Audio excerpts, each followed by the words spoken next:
मुझे लगता है कि जो मोबाइल था वो उसको हीट होने की वजह से वो रुक गया, तो लैपटॉप लगाने में थोड़ा समय लगा और मुझे लगता है कि इस वक्त जो हीट है उसकी वजह से शायद ये मोबाइल बंद हो गया। इसके लिए मैं क्षमा ही मांग सकता हूँ। एक फ्लो ऑफ थॉट होता है वो टूट जाता है। मुझे उम्मीद है कि आप तमाम सारे लोग जो हैं इस बीच में जो कैमरे से मोबाइल से दूर हो गए होंगे वो दोबारा से कनेक्ट कर लें अपने आप को। तो बात यहां पे थी कि मैं किस तरीके से उस वक्त के दौर की बात बता रहा था आपको कि प्रोफेसर हरबंश लाल शर्मा को अलीगढ़ मुस्लिम विश्वविद्यालय ने कुर्सी पे सर सैयद के बैठने नहीं दिया। अब मैं इस बैकग्राउंड से निकल के आया और आने के बाद मैंने दिल्ली में जो भी कुछ अपने जीवन का स्ट्रगल होता है वो सब करते मैंने भी किया। वो पत्रकारिता में भी मैंने देखा कि जिस पर्पस से मैं आया था वो पर्पस तो मुझे लगता नहीं था कि पूरा होगा, लेकिन लगातार मैंने यहां देखा कि यहां भी खूब चरम पर कास्टवाद भी चरम पर है यहां, और आइडियोलॉजी के नाम पर भी जो बैंकरप्सी है वो भी मुझे समझ में आती थी। तो एक पहले से सेट नैरेटिव था, उस नैरेटिव में अगर आप काम कर सकते हैं तो आप बड़े पत्रकार हैं, आप महान पत्रकार हैं। और उस सेट नैरेटिव के खिलाफ अगर आपकी कोई राय है, तथ्यों पे है, तो आपको तब भी तरजीह नहीं दी जाती। एनीवे, लेकिन उसमें 25 साल गुजारे, उस पूरे दौर को देखा और उसके बाद फिर इस्तीफा दिया और फिर लगा कि देश के सामने अपनी बात रखेंगे, पूरी ताकत और ईमानदारी से रखेंगे। अगर देश को अच्छा लगेगा तो इस बात को कहेंगे, नहीं तो कोई हमारी मजबूरी नहीं है, कोई हमारा प्रोफेशन नहीं है कि हमको कोई इससे कमाई करनी है, इससे कोई नया चीज खड़ा करना है। लिहाजा हमको लगा कि देश हमारे साथ खड़ा हो गया है, हमारी बात सुनना चाहता है, हमें सुन करके अपनी बात नैरेटिव बनाना चाहता है, इसलिए हमने अपनी बात की। इसलिए मैंने कहा कि शुरू से हम इस बात के खिलाफ थे कि कोई संगठन बनाया जाए, क्योंकि संगठनों में मैंने देखा है कि आखिर में हजारों संगठन है इस देश में हिंदूवादी, लेकिन उन संगठनों ने अपने अपने नाम, अपने अपनी पहचान से ज्यादा कुछ करने की कोशिश नहीं की है। और हर आदमी को उन संगठनों के कंधे पे रख के सत्ता तक पहुंचने का शौक होता है, जो मेरे अंदर कतई किस्म का नहीं है। और मेरे साथ में न जीटी बख्शी का है, न आरएसएन सिंह साहब का है, न सुशील पंडित का है, न मेजर गौरव आर्या का है, न कैप्टन सिकंदर रिजवी का है, न ललित अंबरदार का है, न अंकुर का है। तो मैंने कहा फिर इस देश में ऐसे लोग बोले ताकि उनके ऊपर यह न लगे कि साहब हम किसी खास सोच से बोलते हैं, खास एजेंडे को चलाते हैं। हां, हम दावे से कहते हैं कि हमारा एजेंडा है, हमारा नैरेटिव है, हमारा नैरेटिव है हजारों लाखों साल पुरानी सनातन सभ्यता दोबारा से स्थापित हो, सनातन स्थापित हो, भारतवर्ष के गद्दार मारे जाएं, वो गद्दार किसी मुखौटे, किसी मजहब के अंदर हो, उनका सफाया हो। भारत के संविधान से चलेगा, भारत किसी किताब से नहीं चलेगा, भारत भीड़ तंत्र के सामने नहीं झुकेगा। भारत की सेना और पुलिस का सम्मान हो, जो पुलिस पे पत्थर उठाए उसे गोली मार देनी चाहिए, जो सेना पे पत्थर मारे उसे गोली मार देनी चाहिए। इसमें उसका रंग, उसका मजहब नहीं देखा जाना चाहिए। हां, हमारा एजेंडा है और यही एजेंडा है और यही रहेगा मरते दम तक। हम अपने एजेंडे को नहीं बदलेंगे। वो किसके फेवर में है, किसके फेवर में नहीं है, ये हमारा एजेंडा नहीं है। ये कुछ लोग खुश हो जाएंगे, कुछ लोग नाराज हो जाएंगे। जिसको नाराज होना हो वो कल की जगह आज नाराज हो जाए। हम अपने कल के किसी की खुशी के लिए वर्तमान को खराब नहीं कर सकते। हमारे 70 सालों में इस देश के अंदर कुछ लोगों को खुश करने के लिए, कुछ लोगों का भरोसा पाने के लिए आपने इस देश की धरती के 2 टुकड़े कर दिए। आपने इस देश के अंदर, संविधान के अंदर गैर कानूनी धाराएं बना के रख दी। आपने इस देश के समाज को इंफिनिटी कॉम्प्लेक्स में लाके रख दिया। और क्यों? कि उनकी गिनती ज्यादा है। अगर अक्लमंद, पढ़े लिखे, शांति प्रिय देश और शांति चाहने वाले लोगों की गिनती ज्यादा है तो क्या बुराई है? हम शांति चाहते हैं, हम रूल ऑफ लॉ चाहते हैं। हमने ये नहीं कहा कि भारत में जो कोई रहेगा उसको जो है हमारा ही बनना पड़ेगा, लेकिन यह भी बर्दाश्त नहीं है हमको कि भारत में 4 गुंडे खड़े होकर के कहेंगे कि अगर हमारी तरह नहीं बने तो हम देश को तोड़ देंगे, हम काट देंगे, हम मार देंगे, हम लूट करेंगे, बलात्कार करेंगे। और हमारे पूर्वज बाबर है और अकबर है और औरंगजेब हैं। अगर उनके पूर्वज बाबर है और अकबर है और औरंगजेब है तो उनका भारत से कोई नाता नहीं है। वो किसी शक्ल में आए, कैसी शक्ल में आए और कैसे भी ग्रुप में आए, हमें एक्सेप्टेबल नहीं है। यह मुल्क मजहब के नाम पे बना था। तो जब मजहब के नाम पे बना था तो मजहब के हिसाब से बंटवारा होना चाहिए था, फिर ये झूठ हमारे पूर्वजों ने क्यों बोला? इसलिए मैं कहता हूं कि सच बोलो, सच कितना भी कड़वा हो, कम से कम राष्ट्र के प्रति और राष्ट्रीय मुद्दों पर सच बोलने की हिम्मत होनी चाहिए। 1000 साल के लंबे कालखंड के बाद आज जब आप इस स्थिति में पहुंचे हैं तो हमें झूठ बोलने की जरूरत नहीं है। इसलिए मैं कहता हूं, जो भारत राष्ट्र के संविधान में, संसद में यकीन रखता है, वो ही असली वंशज है। ये देश, ये समाज, ये सरकार, ये सत्ता और व्यवस्था उसी के लिए है। हम डराने और धमकाने की राजनीति करने वाले लोग, जिन्होंने 70 साल तक डराया और धमकाया, इसी डराने धमकाने से देश बटा, देश के टुकड़े हो गए, 21 लाख लोग मारे गए। किसी ने सवाल पूछा, क्योंकि कुछ लोगों ने हमारे यहां, कुछ लोगों को, उनको लार्जर देन लाइफ बना दिया है। वो कितना भी बड़ा पाप कर जाए उसके ऊपर चर्चा नहीं होनी चाहिए। ये वो देश है जिस देश के अंदर, दिल्ली यूनिवर्सिटी के अंदर अगर ये पढ़ाया जाता है, और मुझे तो दुख है, वो सनातनी बच्चे, वो हिंदू बच्चे जो 10 साल तक बीए पास 1 के कोर्स में दिल्ली यूनिवर्सिटी में पढ़ रहे थे, भारत की राजधानी की नाक के नीचे कॉलेज था, किसी हिंदू बच्चे के मन में ये क्यों नहीं सवाल आया कि ये कैसे आपने पढ़ाया जा रहा है, ये क्यों पढ़ाया जा रहा है? ये सवाल नहीं खड़ी। और यही कमजोरी, यही कायरता ने आजाद भारत के अंदर हिंदू को आज भी, वो अपने सर्वाइवल के लिए लड़ रहा है। वो किसी को जमीन घेरने, किसी का मकान पे कब्जा करने के लिए नहीं लड़ रहा, वो अपनी जान बचाने और अपनी पहचान बचाए रखने के लिए लड़ रहा है। और उसने इतने सारे कंप्रोमाइजेस करने के बाद घर दे दिया, 21 लाख लोग मर गए, जमीन दे दी, आपकी आत्मा नहीं मरी, आपका मन तृप्त नहीं हुआ? माफ कीजिएगा, अगर आपकी मन तृप्त नहीं हुआ पाकिस्तान और बांग्लादेश लेने के बाद, आपका अगर आज भी एजेंडा है कि भारत के अंदर दारुल हर्ब से दारुल इस्लाम बनाएंगे, तो याद रखे हर वो आदमी, जो लोग दारुल हर्ब से दारुल इस्लाम बनाने की लड़ाई लड़ रहे हैं, उनके साथ जो भी खड़ा होगा वो भी गद्दार है, वो भी इस देश के राष्ट्र विरोधी है। हम सब अपना कर्म कर रहे हैं। जो भी है, जो प्रत्यक्ष रूप से, अप्रत्यक्ष रूप से लिख करके, बोल करके, चिल्ला करके, समाज में काम करके जो अपना फर्ज निर्वाह कर रहे हैं, वो भी राष्ट्र को बचा रहे हैं।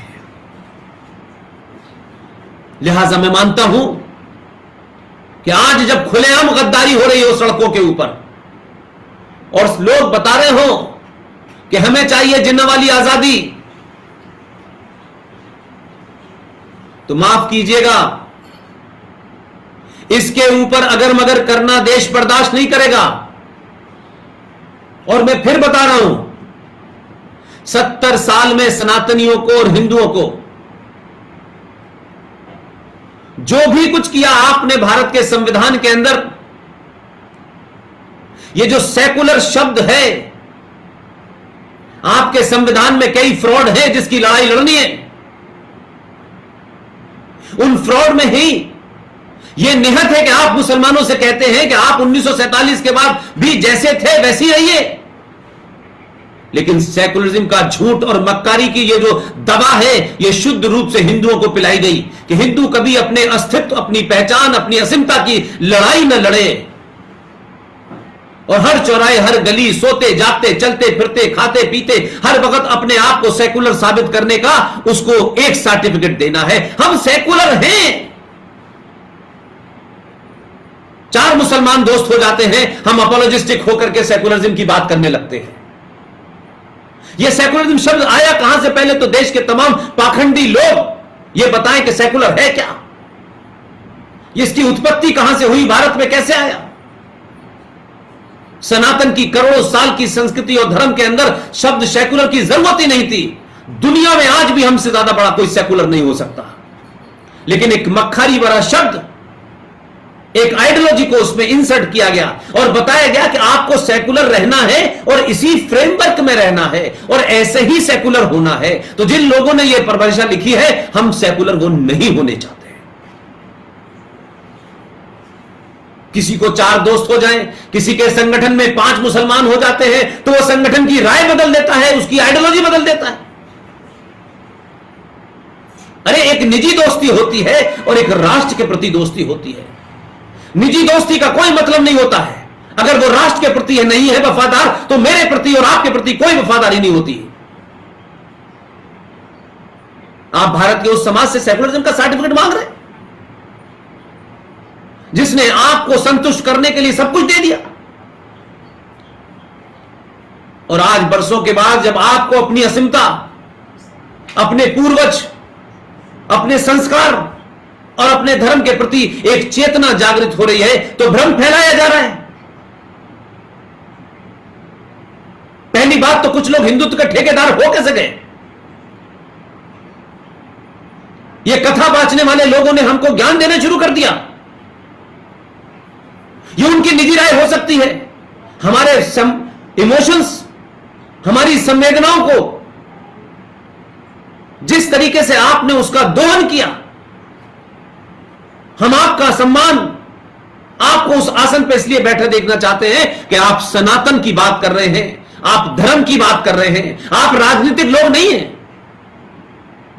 आपको यह नहीं बताना है कि मौला रे मौला क्या है और अली क्या है। यह ज्ञान देना है तो गेरुआ बस का चोला छोड़े और सफेद कपड़े पहने और बात करें समाज में। हमारी आपके साथ भावनाएं जुड़ी हुई हैं। आप हमारी भावनाओं पर चढ़कर के गद्दी के इतने बड़े उस पर पीठ पे बैठेंगे और वहां बैठ करके ज्ञान देंगे कि इसमें क्या फर्क चल रहा है। यह आपकी निजी राय नहीं हो सकती। और जब आप सार्वजनिक पद पे आ जाते हैं और सार्वजनिक जीवन में आ जाते हैं, तब आपका निजी कुछ नहीं होता। यह पाखंड नहीं चलेगा। यह हमारा निजी जीवन है और यह हमारा सार्वजनिक जीवन है। कौन लोग हैं जो इस देश के अंदर इस तरीके का फ्रॉड फैलाने पे लगे हुए हैं? इसलिए मैं बार बार कहता हूं, आप कुछ लोगों को दुश्मन माने, लेकिन दुश्मन आपके अंदर बैठा हुआ है, आपकी सोच में, आपके विचार में, आपके आचार में है, आपके बिहेवियर में है। हजारों साल की गुलामी ने आपको कमजोर कर दिया, लेकिन पिछली 4 जनरेशन इस गुलामी की तरफ नहीं देखना चाहती। वो आज में जीना चाहती हैं और आज के मसले आज के हिसाब से तय करना चाहती है। आज का युवा ये सवाल पूछता है, भाई मेरा बाप सबसे ज्यादा टैक्स देता है, मेरी मां इनकम टैक्स देती है, हम बिजली का बिल भरते हैं, पानी का बिल भरते हैं, लेकिन 30 करोड़ लोग इस देश में ना बिजली का बिल भरने को तैयार है, ना पानी का बिल तैयार है, और इस देश में आग लगा देंगे, बरसे तोड़ देंगे, स्टेशन जला देंगे। भाई ये क्या मतलब है? हमारी सब्सिडी से लोग हज भी करने जाएंगे, हमारी सब्सिडी से लोगों को खाना भी मिलेगा, गैस भी मिलेगी। भाई ये कब तक चलेगा? तो ये झूठ और पाखंड 21वीं सदी का युवा मानने के लिए तैयार नहीं है। इसलिए बात तथ्यों पे होगी, और जिसको ये तथ्य पसंद नहीं आते, जिनको इन तथ्यों से परेशानी होती है, वो फिर हमारे साथ नहीं है और हम उनके साथ नहीं है। अगर इस देश में जफरुल इस्लाम जैसा ब्यूरोक्रेट संवैधानिक पद पर बैठने के बाद, अगर उपराष्ट्रपति के पद पर बैठने वाला हामिद अंसारी मरदूद, मुनाफिक, मक्कार, दंगाई, जिहादी भारत के संविधान के उच्च पद पर बैठता है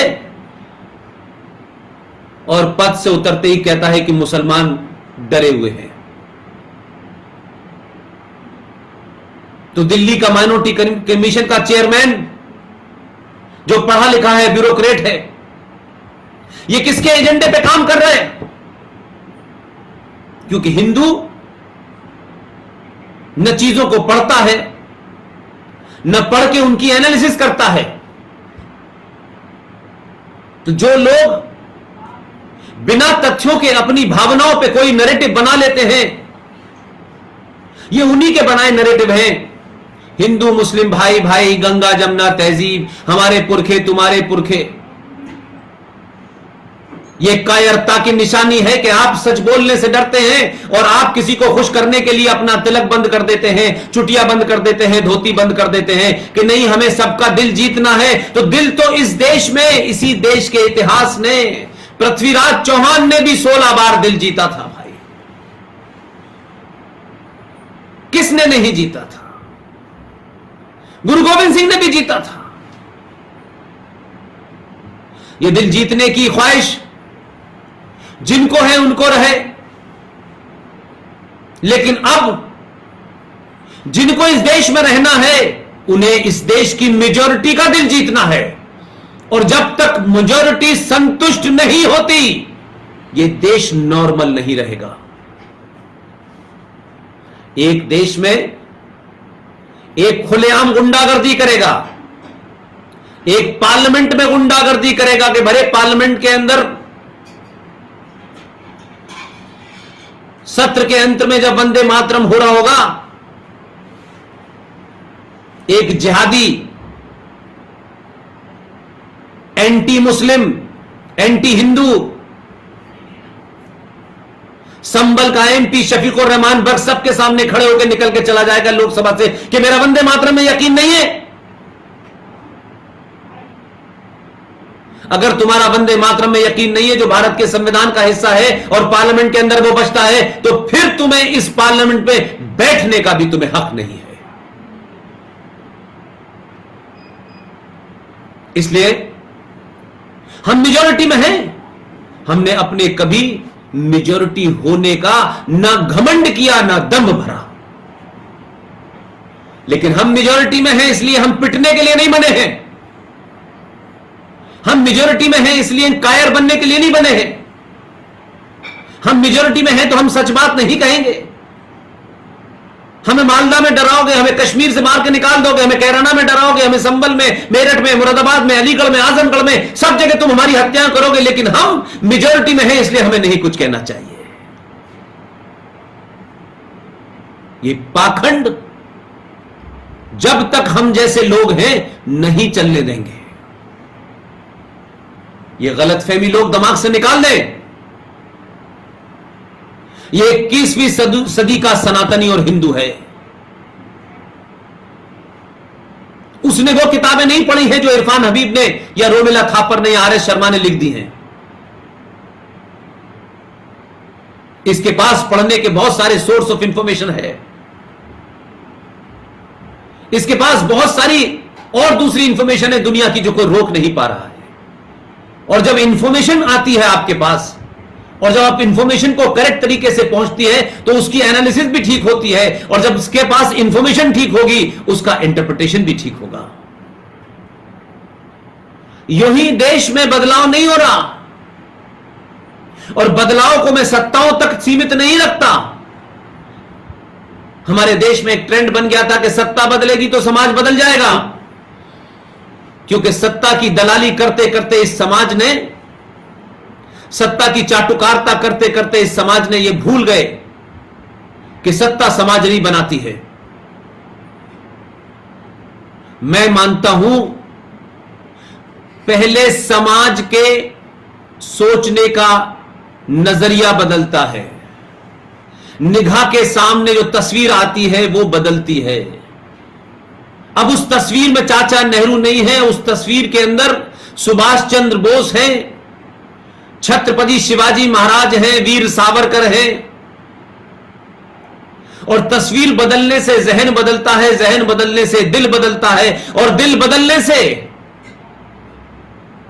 आप बटन बदलने की शक्ति में बटन भी बदल जाता है। और जब सही जगह बटन दबाते हैं तो सत्ता बदल जाती है। इसलिए समाज एक परमानेंट इकाई है, सत्ता आनी जानी है। अगर समाज को सही तरीके से सच बताया, समाज में अवेयरनेस क्रिएट कर दी, तो सदियों तक जो इस देश के गद्दार हैं, जो देश को अंदर से तोड़ना चाहते हैं, जो हमारे हिंदू संगठनों से मिलकर के उन लोगों ने जिस खामोशी से अपना एजेंडा चला रखा है, वो वक्ती तौर पे तो हो सकता है कि हमें सियासी तौर पे ठीक लगते हो कि कुछ लोग बहुत ज्यादा अल्ट्रा इस वक्त सनातनी दिखाई दे रहे हैं, लेकिन हमारा एक्सपीरियंस ये कहता है कि 25-30 करोड़ में से 2-4 लोग आपके साथ अगर खड़े भी हो जाएंगे, उससे वो 30 करोड़ नहीं बदलने वाले। वो आपके जाने का इंतजार करेंगे और आपके जाने के बाद वही करेंगे जो मौलाना आजाद ने किया, जो प्रोफेसर नूरुल हसन ने किया, जो फखरुद्दीन ने किया, जो हुमायूं कबीर ने किया, वही करेंगे। इसलिए समाज बदल जाए, समाज की सोच बदल जाए, तो सत्ता पे हजारों साल तक सनातनी ही बैठेगा। इसलिए सत्ता एक बार बदली, 2 बार बदली से काम नहीं चलेगा। सत्ता भी बनाए रखना है और सत्ता को भी यह एहसास कराना है कि हमने आपको बदला है, सड़क बनाने के लिए नहीं बदला। हम बहुत लंबे समय से गड्ढों में रहते रहते आदी हो गए। ये सड़कें, ये सत्ता का परिवर्तन से, ये हवाई जहाज, ये विकास से हमारा सम्मान नहीं लौटने वाला। जो हजारों साल से तकलीफ हमारे पूर्वज, हमारे पिता माता, उनके पूर्वजों के अंदर जो एक दर्द है, जो हर्ट है, वो जनरेशन टू जनरेशन आगे चल रही है। आपके पास कुछ ना भी हो, ये भौतिक सुख की चीजें ना हो, मकान ना हो, तब भी आप, अगर आपका इतिहास, अगर आपके पूर्वज महान थे और इस बोध में है कि हां हमारे पूर्वज महान थे, तब भी आपको भूख लगने के बावजूद भी आपके अंदर एक ताकत होती है, एक शक्ति का संचार होता है। इसलिए आप हर संकट से लड़ लेते हैं। मगर आप सब कुछ है आपके पास, एक इंफिनिटी कॉम्प्लेक्स में जीने वाली कौम, एक कुंठाग्रस्त कौम कभी बहादुर नहीं बनती। वो समझौते करती है, जीने के नए नए रास्ते निकालकर समय तो काट लेती है। इसलिए कहीं कोई दंगाई, कोई जिहादी आपका घर जलाता है, आप वहां से भाग करके कहीं और चले जाते हैं। आपकी बेटी को उठा के ले जाता है, आप कंप्रोमाइज कर लेते हैं। आप प्रतिकार नहीं करते, न शब्दों से करते, न इंटेलेक्चुअली करते, न समाज में करते। आपको लगता है कि कहीं मुझसे कोई नाराज ना हो जाए। सनातनियों, तुम्हें कब से डर हो गया कि कोई व्यक्ति विशेष तुमसे नाराज हो ना हो? तुम उसकी चिंता करोगे जिसने तुम्हें पैदा किया है, वो तुमसे नाराज ना हो जाए। अगर तुम्हें उसकी नाराजगी की चिंता होगी तो दुनिया में कोई तुमसे नाराज हो जाए, उसका कोई फर्क नहीं पड़ सकता। इसलिए मैंने कहा कि आज मैं देखता हूं छोटी छोटी बात पर, नहीं साहब हमें ऐसा रहना है, ऐसा दिखना है, हमें ऐसा नहीं कहना, हमें फला करना है, मैं इसमें यकीन नहीं रखता।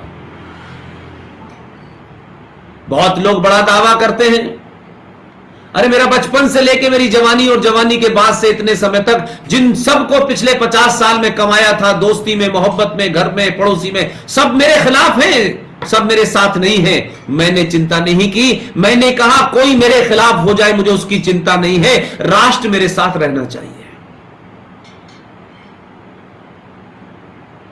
एक दो लोगों से अपोलोजिस्टिक हो जाते हैं लोग, आप ऐसा बोलिए, ऐसा मत बोलिए, ऐसा करिए, वैसा करिए। मैं राजनीतिक व्यक्ति नहीं हूं, वोट बैंक की राजनीति करने नहीं आया हूं। मैं, मुझे किसी को खुश नहीं करना है। जिसको मेरी बात अच्छी लगेगी वो जरूर खुश होगा, और जिसके मंसूबों को मैं कुठाराघात कर रहा हूं, जिनके मंसूबों को मैं एक्सपोज कर रहा हूं, उन्हें मैं नहीं अच्छा लगूंगा। उनके अच्छा लगने और नहीं लगने से मैंने जन्म नहीं लिया है।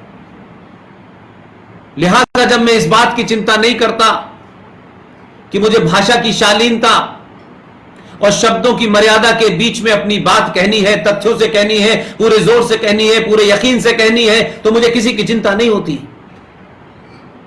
इसलिए कपिल भाई ने जो काम किया है वो काबिल तारीफ काम है।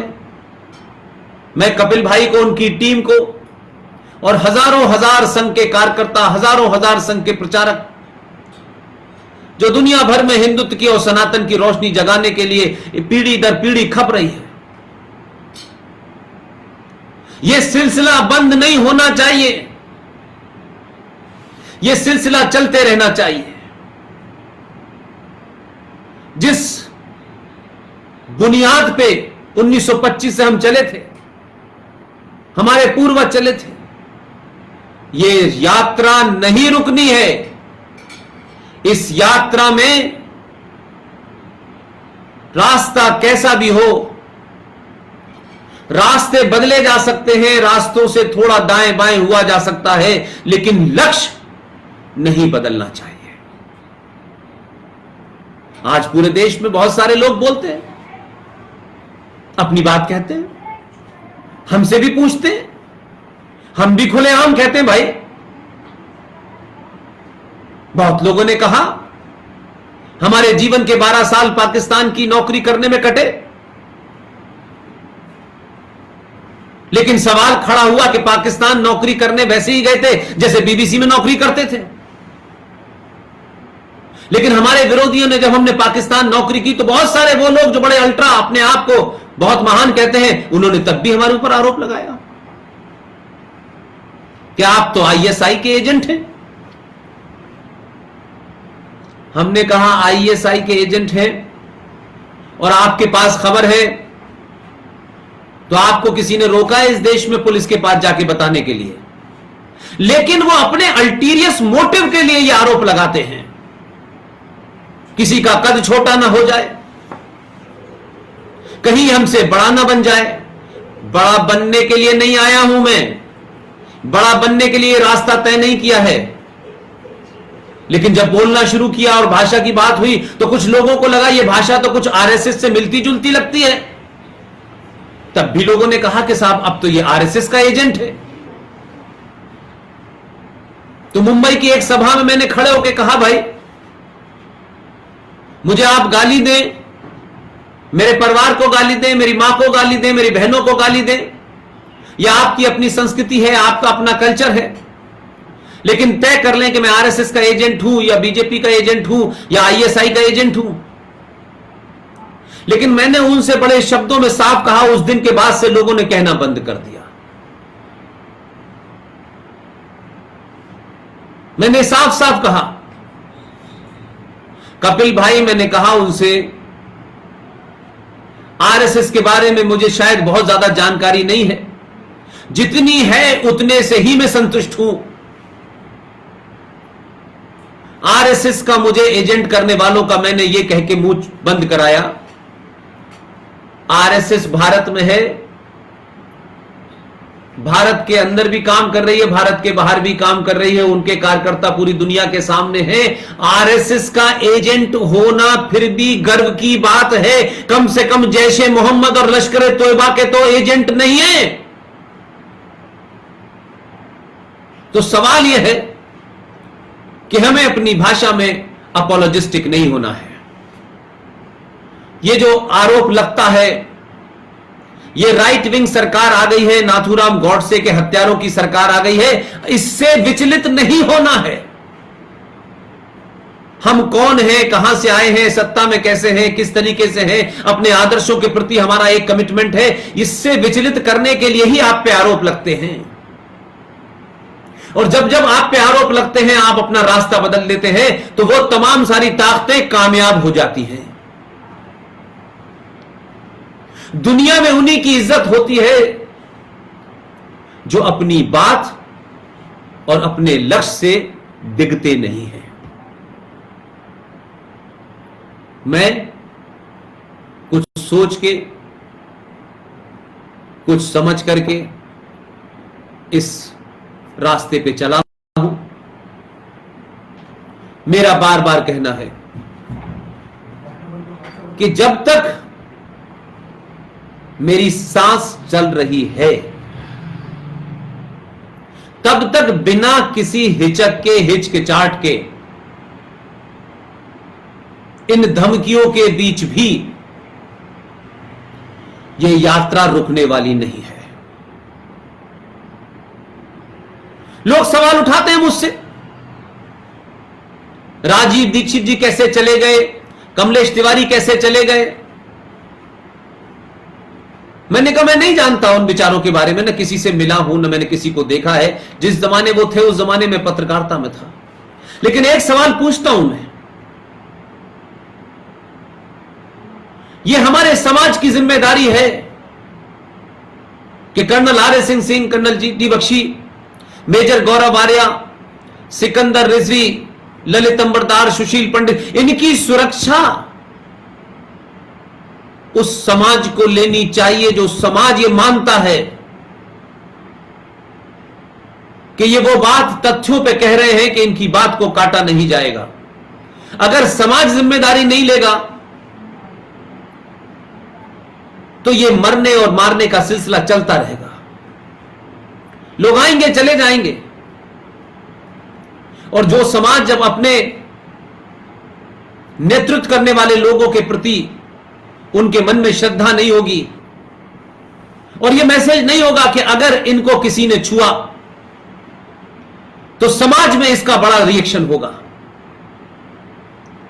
और अगर आप ये एहसास कराने में दूर रहे तो यह सिलसिला रुकेगा नहीं। स्वामी श्रद्धानंद की हत्या हुई, यह सिलसिला तब से चल रहा है। इसलिए पालघर की हत्या से पहले की घटना को भी हमें याद रखना चाहिए कि इस देश में एक विदेशी महिला आती है,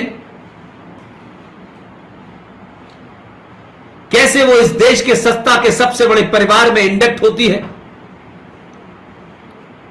और उस परिवार में आने के बाद इंदिरा गांधी चली जाती है, उसका देवर चला जाता है, फिर उसका पति चला जाता है, और फिर किस तरीके से 10 साल तक अप्रत्यक्ष रूप से वो राज्य करती है।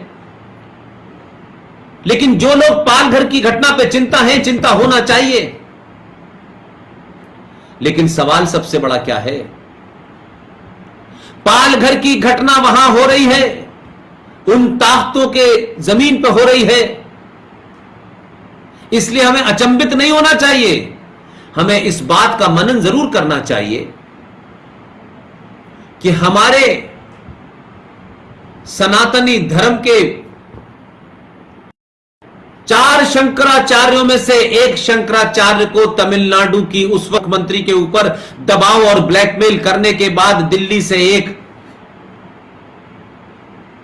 भारत विरोधी ताकत जो सत्ता के संस्थान में 10 साल से बैठी थी, उसके कहने पर शंकराचार्य जी को, भारत के इतने महान पुरुष को, जो हमारी नाक है, हमारा सर है, हमारा सम्मान है, उनको जिस तरीके से फंसाया गया और फंसा करके उनको बलात्कार के केस में डाला जेल में, उनकी मृत्यु हो गई, समाज नहीं बोला। वो प्रतिक्रिया जो आनी चाहिए थी देश के अंदर वो नहीं आई। देश के खिलाफ गद्दार जो सत्ता में भी हैं, जो संसद में भी हैं, जो व्यवस्था में भी बैठे हुए हैं, हमने उनके प्रति प्रतिकार नहीं किया और छोड़ दिया कि सारा काम सरकार का है। अरे सनातन के मानने वालों, आदर्श में जीने वाले लोगों, ये आदर्शवाद, ये सत्ता व्यवस्था, पुलिस, कानून, ये तमाम सारी चीजें उस समाज के लिए होती है जो आदर्श समाज होता है। आप आदर्श समाज में नहीं रह रहे हैं, आप एक भीड़ तंत्र में हैं, जहां चंद लोग आपकी बस्ती की बस्ती लूट लेते हैं। चंद लोग सरकारों को डराते हैं, न्यायपालिका को डराते हैं, संसद को डराते हैं। ना उनका पुलिस से डर था, ना सुप्रीम कोर्ट से डर था। एक नाजायज तरीके से दिल्ली में एक धरना दिया गया और उस धरने को सुप्रीम कोर्ट ने वो हटाने के लिए इंटरव्यूकर भेजे कि वो ठोड़ियों में हाथ डालें कि भैया यहां से हट जाओ। क्या इस देश में आपने हिंदुओं और सनातनियों कोई दूसरा धरना कभी देखा कि वो धरना हो रहा हो और सुप्रीम कोर्ट ने आपसे आदमी भेजा हो कि आपकी मांग क्या है, आप क्यों हटेंगे और नहीं हटेंगे? इसी सुप्रीम कोर्ट ने जंतर मंतर के ऊपर एक निर्णय लिया है कि यहां पर धरने प्रदर्शन होंगे और एक समय में उस जंतर मंतर के ऊपर 1000 से ज्यादा लोग नहीं होंगे। लेकिन फिर इस देश में जंतर मंतर पे धरना नहीं दिया गया, धरना ऐसी जगह दिया गया जहां उनके लोग थे और उन्होंने सड़क जाम रखी, लेकिन उसको खुलवा नहीं सकी, न सरकार खुलवा सकी, न व्यवस्था खुलवा सकी, न न्यायपालिका खुलवा सकी। क्या आज देश की मेजोरिटी के सामने जिस किस्म की मिसाल तय की जा रही है, कि जो गुंडा है, जो बदमाश है, जो देश को तोड़ देगा, जो अस्त व्यस्त कर देगा, जो दुनिया भर में हालात खराब कर देगा, सरकारें, सत्ता व्यवस्था, न्यायपालिका उन्हीं के सामने झुकेगी। ये परपाटी गलत है, ध्यान रखिएगा। बहुसंख्यक समाज के तहम्मुल, उसके पेशेंस, उसके धैर्य की बार बार परीक्षा लेना बंद कर दें। कमजोर से कमजोर समाज भी एक समय के बाद प्रतिकार करने पे मजबूर हो जाता है। इसलिए समाज में जो जागृति आ रही है, कुछ लोग उससे वो चाहते हैं कि ऐसे ही कूप मंडूक हिंदू बना रहे, लेकिन दंगाई, देश तोड़ने वाले गद्दार ताकतवर बने, मजबूत बने, इसकी चिंता में लोग पतले हुए जा रहे हैं। और एक बात बता दूं मैं आपको, यूएसएसआर दुनिया का ताकतवर देश था, बड़े सारे न्यूक्लियर बम थे, लेकिन समाज कमजोर था, इसलिए 24 राष्ट्रों में बंट गया। इसलिए समाज अगर कमजोर हुआ, यानी बहुसंख्यक समाज कमजोर हुआ, अर्थव्यवस्था कमजोर हुई, तो न्यूक्लियर बम देश को नहीं बचा पाएगा। हम कश्मीर में पड़े 5 लाख हिंदू कश्मीरी पंडितों को नहीं बचा पाए, हम मालदा नहीं बचा पाए, हम कैराना नहीं बचा पाए। जहां आप 70 और 75% थे, वहां आप 12% हो गए। और आपकी हालत तो यह है कि आसाम में 3 गांव हैं, लखीमपुर, नौगांव और एक और है। उन 3 गांवों के अंदर मुसलमानों की जैसे ही मेजॉरिटी हुई, उन्होंने वहां एसडीएम और व्यवस्था पर दबाव डाला कि अब से संडे नहीं फ्राइडे माना जाएगा। अप्रत्यक्ष रूप से, चाहे अनजाने, उन 3 गांवों के अंदर शरिया लागू हो गया। लेकिन आसाम में हुआ है, किसी गांव में हुआ है, हमें क्या प्रॉब्लम है? जब तक आग हमारे घर पे नहीं आएगी तब तक हम नहीं बोलेंगे।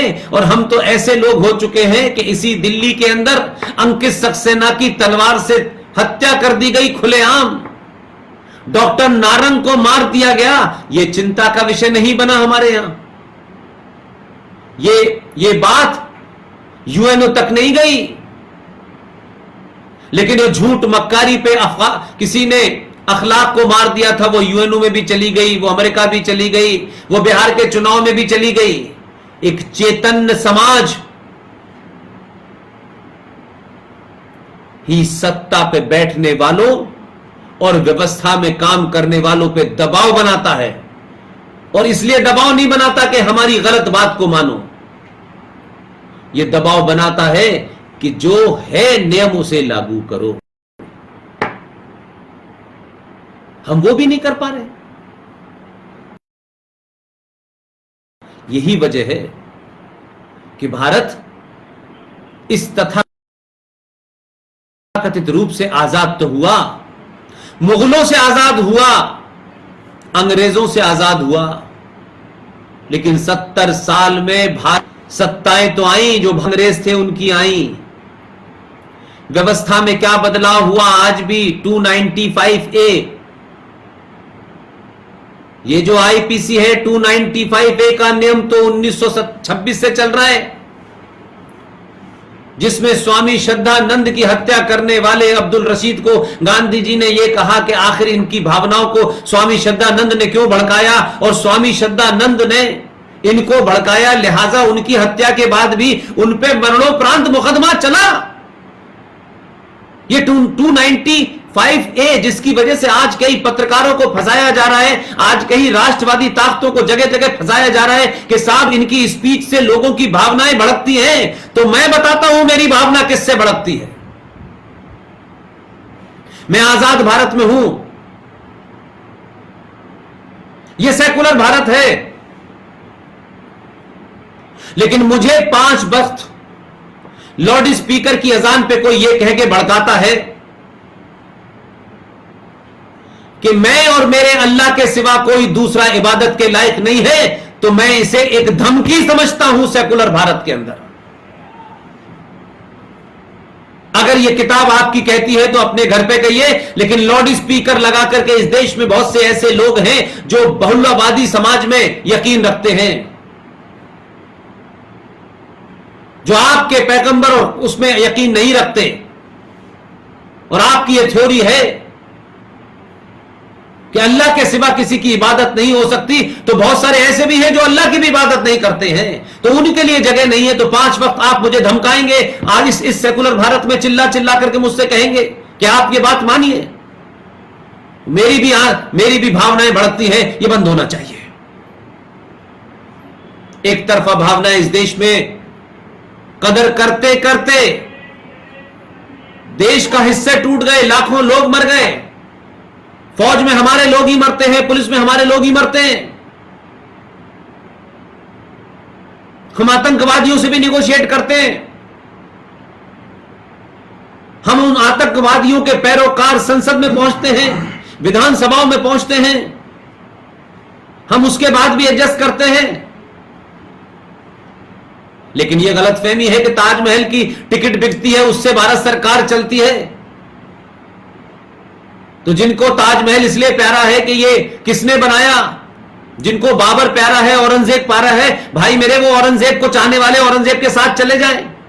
औरंगजेब गद्दार था, देश के खिलाफ था, एक आतंकी मुसलमान था, जिहादी मुसलमान था, जिसने भारत को तोड़ा, यहां की जमीनों को बांटा, मंदिरों को तोड़ा, इस यहाँ की संस्कृति को तोड़ा। वो भारत का नहीं हो सकता, जो उनको मानेगा वो भी भारत का नहीं होगा। लिहाजा आज जिस तरीके से बातचीत में क्रम टूटा और गर्मी के कारण वो मोबाइल बंद हो गया, उस विलंब के लिए मैं माफी चाहता हूं। लिहाजा मेरी आप सबसे विनती है, कमल भाई से गिनती है कि आप जो कार्य कर रहे हैं उसे पूरी ताकत से करिए। न किसी से डरने की जरूरत है, न किसी को खुश करने की जरूरत है। सिर्फ राष्ट्र आपसे नाराज ना हो, इसकी चिंता करिए। और आपने मुझे बुलाया, इस देश में मुझसे भी बेहतर बोलने वाले, इस देश में मुझसे भी ज्यादा अच्छी काम करने वाले लोग मौजूद हैं।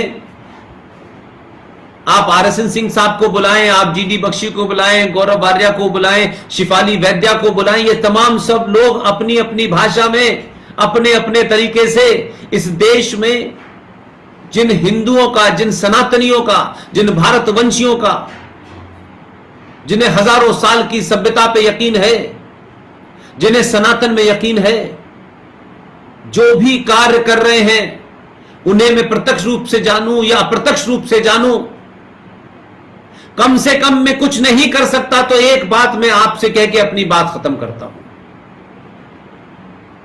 आप किसी को निजी तौर पे जानते हैं नहीं जानते हैं, इसका महत्व नहीं है। और आज के युग में निजी तौर पे मुलाकात की भी जरूरत नहीं है। और क्या वजह है कि आज आप मुझसे बात कर रहे हैं और आपके सामने साथ में इतने सारे लोग जुड़े हुए हैं। मैं उनको जानूं या न जानूं, लेकिन वो मेरे विचार जानते हैं और मैं आपके विचार जानता हूं। यही सबसे बड़ा महत्वपूर्ण है। लेकिन इसीलिए मैं फिर बात अपनी कहता हूं कि अगर वो शख्स जो बोल सकता है वो बोले, जो लिख सकता है वो लिखे, जो चिल्ला सकता है वो चिल्लाए,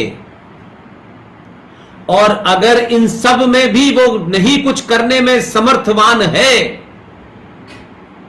तो जो चिल्ला रहे हैं उनके साथ खड़े हो जाइए। यह मत पूछिए कि मैं पुष्पेन जी को नहीं जानता, मैं आरएसएन सिंह साहब को नहीं जानता, मैं शिफाली वैद्या को नहीं जानता। इसकी महत्व नहीं है। अपने लोगों की पीछे पीठ पीछे खूब तारीफ कीजिए, उनके सामने कीजिए जिनसे इन लोगों को चिढ़ है। यह तारीफ ही करोड़ों रुपए में मिलती है, इसे कोई खरीद नहीं सकता है। इसलिए हम कहां बैठे हैं, कहां नहीं बैठे हैं। हम पिछले 3 साल पहले पत्रकारिता में थे, प्रेस क्लब ऑफ इंडिया के 4 बार इलेक्टेड सेक्रेटरी जनरल थे। हम उस वक्त एक रोल में थे, आज हम दूसरे रोल में हैं। जिस रोल में हैं उस रोल में यह जरूरी नहीं है कि हम किसी संगठन की सदस्य हो न सदस्य हो। जरूरी नहीं है कि सब कुछ वो हमारे हिसाब से कर रहे हो, और हमारे हिसाब से करने के लिए वो संगठन बने भी नहीं है। उनकी अपनी सोच है, उनकी अपना विजन है, उनका अपना इंफ्रास्ट्रक्चर है, लेकिन बिना जाने भी उनके बारे में कोई अशब्द, कोई ऐसी भाषा, कोई ऐसे शब्दों का चुनाव जो उनकी इस पूरी मुहिम को कमजोर करती हो, नहीं बोलना है। हम नहीं भी जानते हैं तब भी नहीं बोलना है। हम ये मानने कि जो कुछ भी कर रहे हैं उसमें वो एक बड़ा काम कर रहे हैं, अपना रोल प्ले कर रहे हैं। किस तरह कर रहे हैं, कैसे कर रहे हैं, यह विवाद का मामला नहीं है। सब लोग एक ही तरह सोचेंगे यह भी नहीं है, सब लोगों का एक ही रास्ता होगा यह भी तय नहीं है, लेकिन सब लोगों की मंजिल एक है, यह महत्वपूर्ण है। कपिल भाई और आपके साथी, हमारा परिवार, प्रोफेसर डॉक्टर पीके सिंघल साहब, वो हमारे दोस्त भी हैं। कई संगठनों में मैं उनका नाम देखता हूं, वो मार्गदर्शन मंडल के रूप में आते हैं। सारे लोग, राजीव भाई, मेजर भाई, कपिल भाई, योगेश सैनी साहब, राजकुमार गोयल जी, आपका बहुत बहुत धन्यवाद कि आपने मुझे सुना और मुझे मौका दिया कि मैं अपनी बात आप तक कह पाऊं। मेरे विचार बड़े सख्त हैं, एकदम साफ हैं। मैं कभी भी कोई बात किसी किस्म मुलम्मे में लपेट के नहीं कहता। जो है वो है और जो नहीं है वो नहीं है। ये ब्लैक एंड व्हाइट का दौर है, ये ग्रे एरिया का दौर नहीं है। मैं वो भी हूं, मेरा नाम शब्बीर कुमार है, या तो मैं शब्बीर हूं या मैं कुमार हूं। ये जो मुनाफकत है ये नहीं चलने वाली है। मेरा नाम ये है, मुझे आपसे कुछ लेना नहीं है। अच्छा लगता है तो मेरे नाम को और मेरी पहचान को और मेरे संस्कारों को और मेरे धर्म को आप एक्सेप्ट करें, उसी में मैं आपके लिए नहीं बदलूंगा और आप मेरे लिए नहीं बदलिए। लेकिन आप मुझे बदलने के लिए धर्म परिवर्तन करेंगे तो मैं ये होने नहीं दूंगा। आप सबका बहुत बहुत शुक्रिया, थैंक यू वेरी मच। मुझे नहीं लगता कि इस बीच में जो कुछ गड़बड़ हुई है उसकी वजह से शायद कोई फर्क पड़ा हो। मुझे फीडबैक दीजिएगा, अगर कोई इसमें कमी रही होगी तो हम फिर किसी वक्त दोबारा आपसे बातचीत कर सकते हैं। ये बातचीत का सिलसिला टूटना नहीं चाहिए, चाहे इस बातचीत में अलग अलग लाएं, अलग अलग समय पे आए, ये सिलसिला चलता रहे और इस देश के गद्दार, इस देश के दुश्मनों को लगातार इस बात का एहसास हो कि 1000 साल के बाद एक हिंदू राजा इस धरती की गद्दी पे बैठा है और वो राजा संविधान से इस देश को चलाएगा, किसी किताब से नहीं चलाएगा, किसी धर्म के मजहब के सामने नहीं झुकेगा, किसी गुंडों के सामने नहीं झुकेगा। वहां उसे संसद में कोई झुका सकता है न संसद के बाहर झुका सकता है। इस देश की न्यायपालिका अपने तथ्यों पे फैसला करेगी। कुछ लोग न्यायपालिका को अगर नहीं मानेंगे, इस देश की सत्ता और व्यवस्था को नहीं मानेंगे, उसके लिए इस देश में उनका कोई जगह नहीं है। आप सबने मुझे सुना, एक बार फिर बहुत बहुत शुक्रिया, थैंक यू वेरी मच।